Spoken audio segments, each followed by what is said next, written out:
तो आज मुझे मजबूरी में चुड़ैलों के टाइम पे बाहर निकलना पड़ा और हाँ, मैंने तो वाइट कपड़े भी पाए थे। तो शुरुआत ऐसी होती है कि बहुत टाइम बाद मैं अपनी फैमिली के साथ देख रही होती हूँ न्यूज़ कि पंजाब में बहुत ज़्यादा बारिश हो रही है, बाढ़ आई हुई है। मैंने ऐसा बोला ही था। यहाँ भी मौसम ख़राब हो चुका है। एक्चुअली इसे मौसम अच्छा होना कहते हैं। भाई मैं तो बहुत खुश होती हूँ ऐसे मौसम पे। आप ज़रूर बताना आप कैसा फील करते हैं। मेरी मम्मा ने कपड़े उतार लिए हैं, सारी खिड़की पर्दे वगैरह सब कुछ लग चुका है और मैं निकल गई थी इस मौसम को देख के वॉक करने।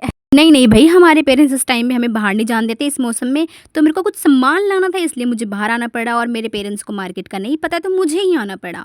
और मौसम ख़राब था इसलिए मैं उनको भी नहीं लाई, तो मैंने सारा ज़रूरत का सामान लिया और फिर निकल पड़ी इस अच्छी हवा और इस प्यारे से मौसम को एंजॉय करते। अरे ये क्या, मैंने घर आकर देखा मेरे मॉम डैड ताश खेल रहे हैं। मैंने कहा मेरे को क्यों छोड़ दिया, मैं भी खेलूंगी। बस फिर वही बात पकड़ के मेरी मम्मा मुझे किचन में भी ले आई कि तू यहाँ पे भी काम कर। सारा काम करवाया मम्मी के साथ मिलके मैंने हड्डी का टेस्टी टेस्टी सूप बनाया।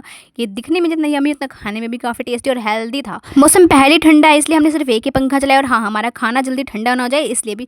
फिर सब ने मिलके बहुत बातें की, खाना खाया आराम से। फिर मैं रात को सोने लगी थी कि मुझे अचानक से ना जाने क्यों भूख लगी।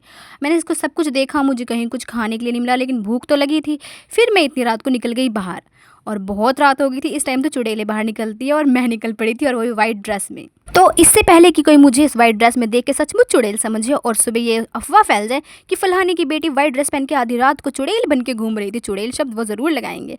इसलिए मैंने अंकल का अंकल फटाफट आप मेरी चीज़ें पैक कर दे और मैं अपने घर जाऊँ। मैं चारों तरफ देख के जा रही थी कहीं कोई वाकई मुझे देख के सुबह अफवाहें ना फैला दे। यही सब खुद से बातें करते करते मैं तुरंत घर पहुंची और घर आते साथ ही भाई मैंने तो चढ़ा दिए अपने नूडल्स। मुझे बहुत तेज़ भूख लगी थी, नींद में थी लेकिन भूखे पेट में सो नहीं सकती। क्या आप भी भूखे पेट नहीं सो सकते? कमेंट में ज़रूर बताना। फिर मैंने इसमें वेजीज, एक अंडा और हल्की सी मीट डाल के पका ली और बहुत टेस्टी थी। मैं चली खाने और सो जाऊंगी। फिर बाय बाय, गुड नाइट।